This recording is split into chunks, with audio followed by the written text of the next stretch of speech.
I'm on 3Flight's channel here, aka Mark, and he's been using Windows Live Movie Maker to make his movie productions and has purchased Magix Movie Edit Pro. He wanted a short tutorial on how to use the beginning features of Magix Movie Edit Pro, and so that's what I'm going to do.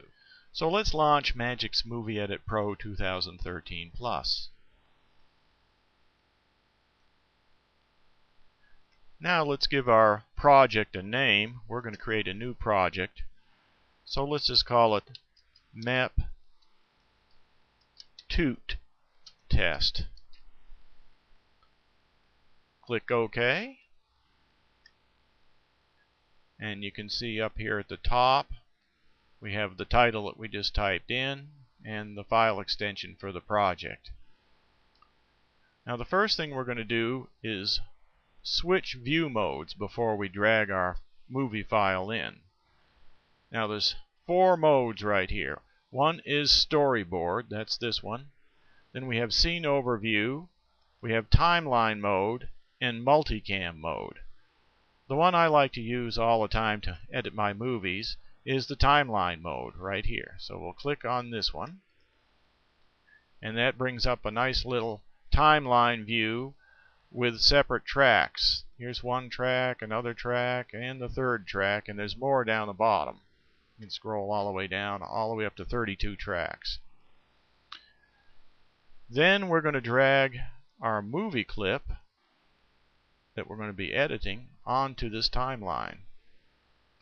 I'm going to drag it in and then let go of the mouse button. It goes in. It says, in order to use MPEG-4, which is the type of file this is, I'm going to have to activate online. So if you haven't activated the codec, then you would do it now.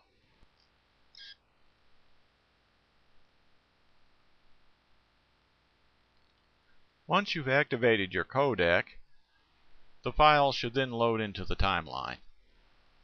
You can adjust the project resolution to match the video resolution by clicking Adjust.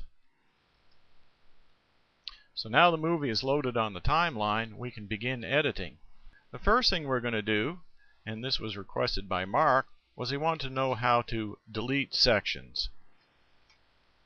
So say we only wanted a certain section of this movie. We can take the pointer here and click on the numbers here at the top and look at different areas of the video. Now I've got some house construction going on in the front, but towards the end there's a section with a squirrel.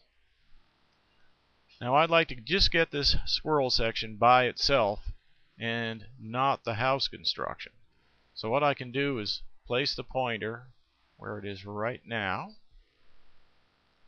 drag it around till I see the squirrel come up. Alright, let's get it a little bit before the squirrel. So I'm right there. Alright, now all I got to do is come up here and click this razor blade. Alright, now these two sections are separated. We got one section here and one section here. Now let's say we want a little bit of the beginning of the movie too. Like right here, there's a little time lapse of some fog coming in. So maybe I want a section of that. I'll just hit the razor blade again. And now we got this little section in the beginning and this little section at the end, and the section in the middle I can delete that. I can bring up this menu and do delete that way, delete objects, or I can just press the delete key on my computer keyboard and that deletes that section. Then I can just take the end section here and drag it up against the first section. So now the middle has been removed just by using this razor blade tool. And that's really all there is to deleting a section. It's that simple. But say you want it to be more fine in detail of where you're going to make this cut. You can come down here over in the right hand corner, lower right hand corner, and there's a diminished temporal selection. I just call it magnify. You just hit this plus key and you slowly magnify the section that pointer is on. Now that gives you more fine control over where you want to cut the movie. Now I can move along till I see the section where the squirrel start up. And you can see I've got a lot of control over where that is. There's the squirrel. And I can move it back and forth. And when I first see the squirrel right there, I can make another cut with a razor blade right here. Just like that.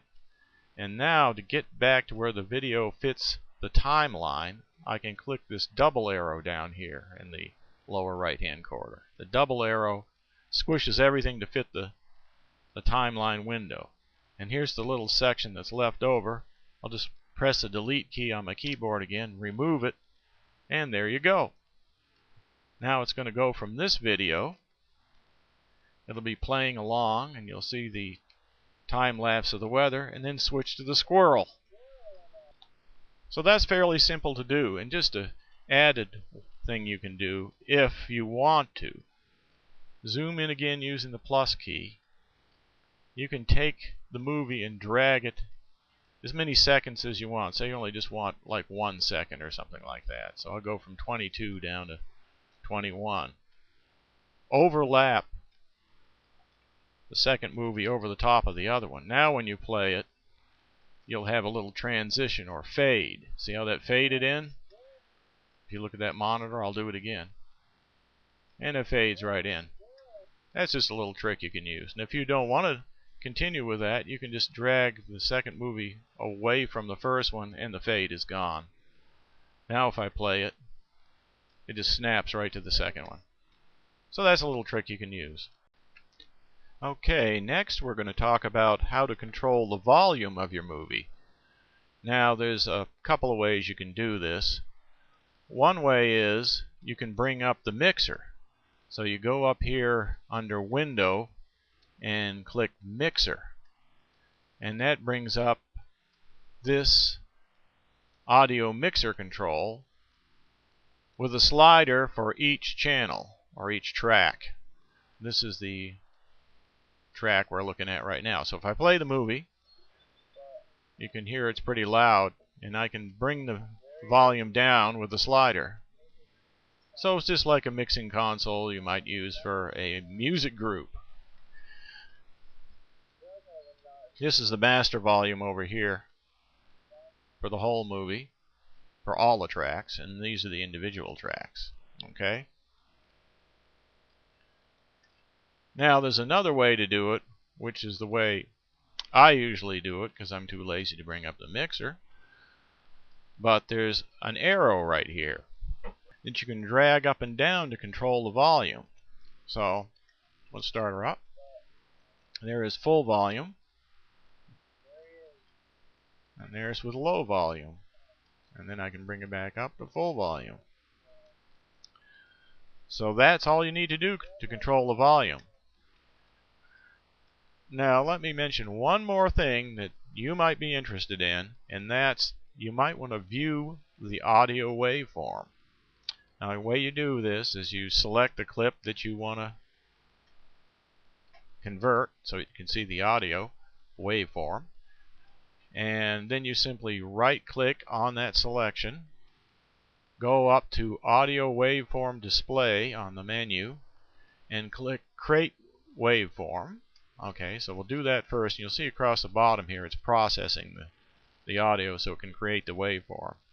And it'll just go across there. And then after it's done, you'll see the waveform right here. Now there's one more thing you can do. If you want the audio to show up on a separate track, like some programs have, you can go up again and go to Audio and Waveform Display and go to Video Audio on Separate Tracks. Now if you click that, you will see, and I'll magnify this a little bit, or actually I'm going to shrink it a little bit so it'll fit. There we go. I use this minus key over here. There's a minus and plus key to shrink and grow vertically. So now you can see the audio waveform on a separate track. So when we control the waveform, the volume, we can do it right here. And it's very clear then what's going on. So if we play it,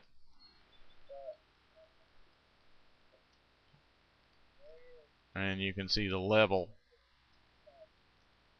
So that makes it very easy. One other thing, and that is, once you can see the waveform like this, it makes it easy to cut the video at a particular audio section. Say, well, let's say the squirrel makes a noise you don't like right about here, this loud noise right here. You can come down and then just take the razor blade here and clip that section out. And then delete it with the delete key. Meld them back together, and now that section's gone.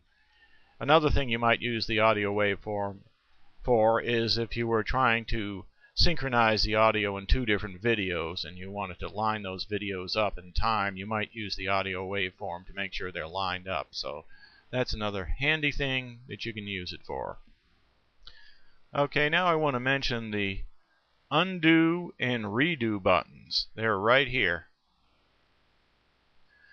Say I didn't really want to take that noise out and I decided the squirrel's noise was cute and I wanted that back. All I got to do is do the undo button until I get it back. And there it is. Now if I decided, wait a minute, I didn't really want that, of course I can use redo to put it back the way it was. So undo and redo, very handy. Now let's cover titles and captions. Now the first thing we need to do is pick the place in the movie where we want to put the title. Say right here, or we can see the squirrel. Come up and click the Title tab. Choose General, and I have calligraphic selected here for calligraphy. The way you find that is you just scroll down through the writing menu and you'll find out where it is, and you click on it, and that's how you get it. And you can pick a size here. Let's make it, say, 40. So I got size with that slider. And after you get done with that, just come over here and click in the movie anywhere, and it will come up with the title. Now you can change the title, and I could say close up, for example. Then if I hit the check mark right here, I can move close up wherever I want it to be. It's very simple. Now if I don't like the color, I can double click and just make sure it's highlighted. It should already be highlighted. Just go into, click this button over here where it says change text color, and say I wanted it to be white. Just click white, click OK, check it again, and now you got white. You can also change the size in the same manner. Just make sure it's highlighted. Say it was a little bit too big for you, just bring it down like that. Check it again, position it where you want it, and that's all there is to it. Now down here on the timeline you can see it made a title object right here.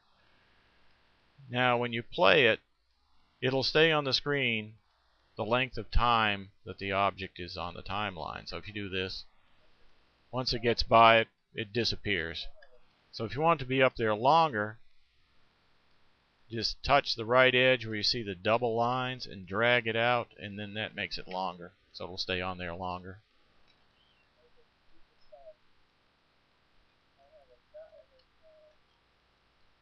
Now let's say we want to do a caption. Now a caption's different than the title. A caption is one of those things that flies in at maybe at the beginning of the movie and tells you what it's all about. So if we want to do a caption, let's position the marker down here at the beginning and just grab one of the captions, drag it down to the timeline and let go, And there it is. You'll see 3 objects. The caption is made up of 3 objects, so don't let that bother you. Now just come up here and you can edit the caption. Let's say we want to make this Squirrel Movie. And it's going to be October 2012. Then just click the check mark, position it,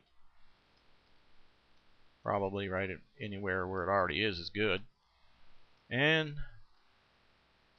now we can test it. You'll see it fly in. Alright, there it flies in, and there's the title, or I mean caption, excuse me. And that's all. It's pretty simple. Now I want to show you one more advanced trick, and that's that you can zoom in on a section of the movie. There's some bees in this bottle, but we can't see them because they're so small. So we're going to zoom in on that section. So what we do is go to Effects, click on that, go to Camera and Zoom. It's under Movement Effects right here. Go to Camera and Zoom right there, and you'll see this marquee around your video. Now we're going to be using that. But the first thing we want to do is we're going to set a keyframe with the full screen view right here. So we come down to this little diamond, and that sets a new keyframe, and you'll see it appear right over here, the first keyframe. Now let's move a little bit forward in the time by just dragging the marker a little bit. Now let's use the marquee, and we're just going to zoom in on this bottle just like that. And we'll click the keyframe again to make sure we got a keyframe, even though it was automatically added. Alright, now let's go back and we'll play the movie. I'll set it right near the first keyframe. Alright, now I'll play the movie, and let's watch what happens. See how it zooms in, and you can see the bees moving? So that's one simple effect you can do that really enhances your movies. Now I showed you how to zoom in, but you might ask, how do I zoom back out? Okay, what we're going to do is we'll go into that section, and I'm just moving the pointer along here. Now that's where you can see it zooming in right there as I'm moving the pointer on the timeline. And say when we get past this point we want to zoom back out. Well, all we need to do is take this marquee and drag it back to full size.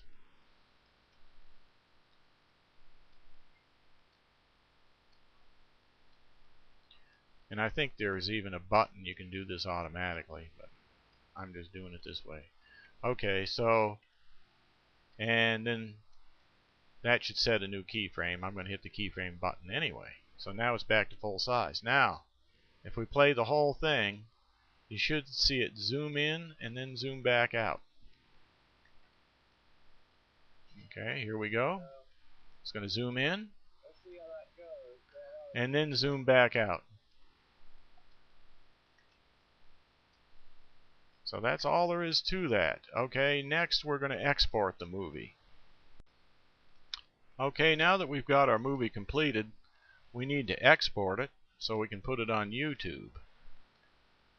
So let's go on up to, on the menu, click File, and then go down to Export Movie, and I'm going to use video as MPEG-4. I'm going to be exporting as an MPEG-4.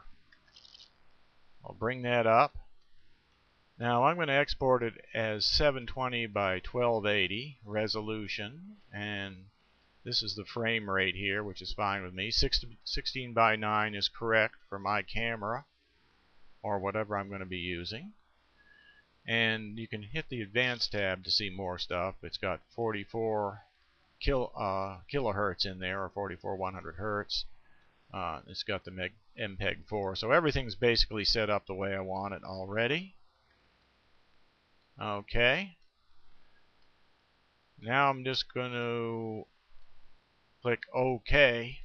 I don't want to mention there are some, this is user defined what I've got here, but there are some settings that you can pick down here, like TV 720 by 480 and so forth.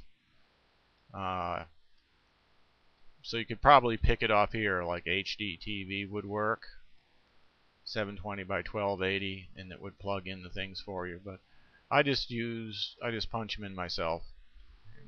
That's the way they look, and this is the summation of everything I got right here. And this is the name and where it's going. You might want to pay attention to that path so that you know where your movie is going to end up. Like, I may not want to put it there, so I could go in and say put it like on my video drive. I'll just stick it right there. Alright. And you could check export selected range only if you just wanted to export a section of the movie. A lot of times I'll just leave that on because I've got my sections over the entire movie anyway. Alright, now I'm going to click OK. And you can see down here it says making video. And so that'll probably take a little time. It'll run across the timeline here, but when it's done, then you can upload it to YouTube. So that's about it. I hope this is going to be helpful. I think these are all the things that a beginner needs to know to run this type of software. Anything else you want to know, just leave me a comment in the comment section, and I'll see if I can make another tutorial with the added items that people would like to see. Thank you for watching. And Mark, I hope you use this software.